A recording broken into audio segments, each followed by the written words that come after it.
My name's Adam Robinson, and today we're going to talk through a case study of the hand. So imagine this scenario. You're working in A&E and you have a 28-year-old male present. They're intoxicated. The patient states they've fallen on their hand and the hand appears swollen and is tender to the touch. What are you thinking? Is it fractured? What are you going to do? Ask for an x-ray. You're going to get DP and oblique hand x-rays to start with. You might end up with a lateral if there's some pathology on there. Before you start thinking about pathology, once you've got the x-rays in front of you, check the following. Is it the correct patient's x-rays? Is it the correct side? Is it a good enough x-ray? And have you got everything on that you need to see? It's a common mistake to make in a busy department to look at the wrong thing. So do make sure that you have the correct patient and the correct bit's been done. The radiographers are only human, and you're only human when you're making your request. So it's always worth double checking these things. You don't want to have sent your patient home having looked at the wrong part of the body. I'm just going to quickly do the anatomy now. I'm going to pause just for a second.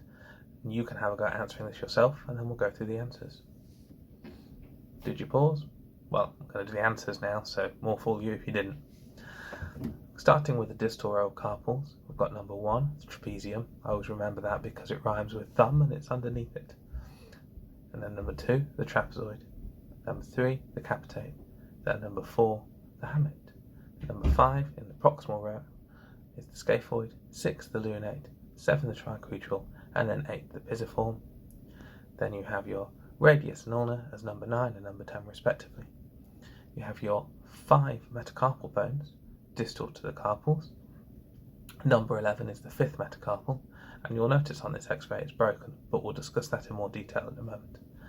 Distal to the metacarpals, you have the bones of the fingers, the phalanges, which are the proximal phalanx numbered 12, the middle phalanx numbered 13, and the distal phalanx numbered 14.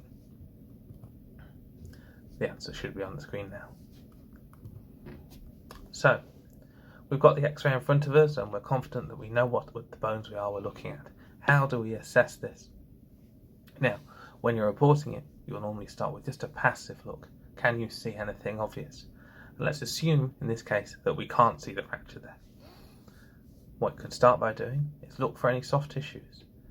Soft tissues are a great indicator for if there's a pathology, because typically, wherever you have a bony injury, there will also be soft tissue swelling. In here, on this example, there is some subtle soft tissue swelling next to the neck of the 5th metacarpal. Consider the alignment. Are all the bones pointing in the direction you think they ought to be? In this case, again, it's quite obvious. Next, consider the cortexes and the trabecular patterning of the bone. The edges should be nice and smooth and clear. There shouldn't be any steps or disruptions in them.